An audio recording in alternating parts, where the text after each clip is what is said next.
तो गाइस, आपका मेरे चैनल पर स्वागत है। आज मैं आपको सुनाऊंगी करवा चौथ की सरल संपूर्ण व्रत कथा, जिसे हर सुहागन औरत को करवा चौथ के दिन सुनना चाहिए। चलिए कथा का आरंभ करते हैं। करवा चौथ की कथा। आइए पढ़ते हैं करवा चौथ की कहानी। बहुत समय पहले की बात है। एक साहूकार के 7 बेटे और उनकी एक बहन करवा थी। सभी सातों भाई अपनी बहन से बहुत प्यार करते थे, यहाँ तक कि वे पहले उसे खाना खिलाते और बाद में स्वयं खाते थे। एक बार उसकी बहन ससुराल से मायके आई हुई थी। शाम को भाई जब अपना व्यवसाय बंद कर घर आया तो देखा उसकी बहन बहुत व्याकुल थी। सभी भाई खाना खाने बैठे और अपनी बहन से भी खाने का आग्रह करने लगे, लेकिन बहन ने बताया कि उसका आज करवा चौथ का निर्जला व्रत है और वह खाना सिर्फ चंद्रमा को देखकर उसे अर्घ देकर ही खा सकती है। चूँकि चंद्रमा अभी तक नहीं निकला, इसलिए वह भूख और प्यास से व्याकुल हो उठी है।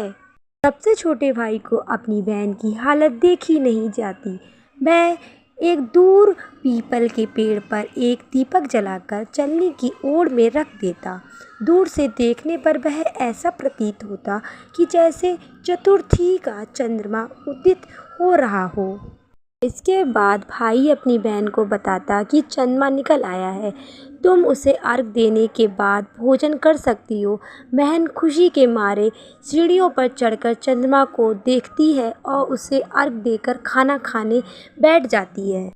वह पहला टुकड़ा मुंह में डालती है तो उसे छींक आ जाती है, दूसरा टुकड़ा डालती है तो उसमें बाल निकल आता है और जैसे ही तीसरा टुकड़ा मुंह में डालने की कोशिश करती है तो उसके पति की मृत्यु का समाचार उसे मिलता है। वह बौखला जाती है। उसकी भाभी उसे सच्चाई से अवगत कराती हैं कि उसके साथ ऐसा क्यों हुआ। करवा चौथ का व्रत गलत तरीके से तोड़ने के कारण देवता उसे नाराज हो गए और उन्होंने ऐसा किया है।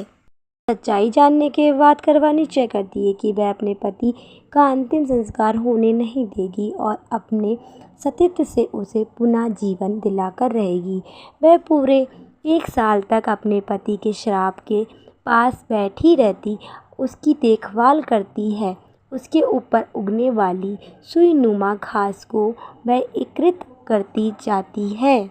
1 साल बाद फिर करवा चौथ का दिन आता है। उसकी सभी भाभियाँ करवा चौथ का व्रत रखती हैं। जब भाभियाँ उससे आशीर्वाद लेने आती तो वह प्रत्येक भाभी से यम सुई ले लो, पिया सुई दे दो, मुझे अपनी जैसी सुहागन बना दो, ऐसा अनुग्रह करती हैं। लेकिन हर बार भाभी उसे अगली भाभी के से अनुग्रह करने को कह कर चली जाती हैं। सबसे अंत में छोटी भाभी जाती हैं। करवा उनसे भी सुहागिन बनाने का अनुग्रह करती है, लेकिन वह टाल मटोली करने लगती हैं।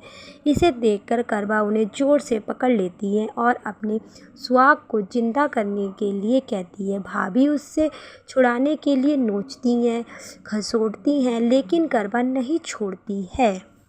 अंत में उसकी तपस्या को देखकर भाभी पसीज जाती हैं और अपनी छोटी उंगली को चीरकर उसमें से अमृत उसके पति के मुंह में डाल देती हैं। करवा का पति तुरंत श्री गणेश कहता हुआ उठ बैठता है। इस प्रकार प्रभु कृपा से उसकी छोटी भाभी के माध्यम से करवा को अपना सुहाग वापस मिल जाता है।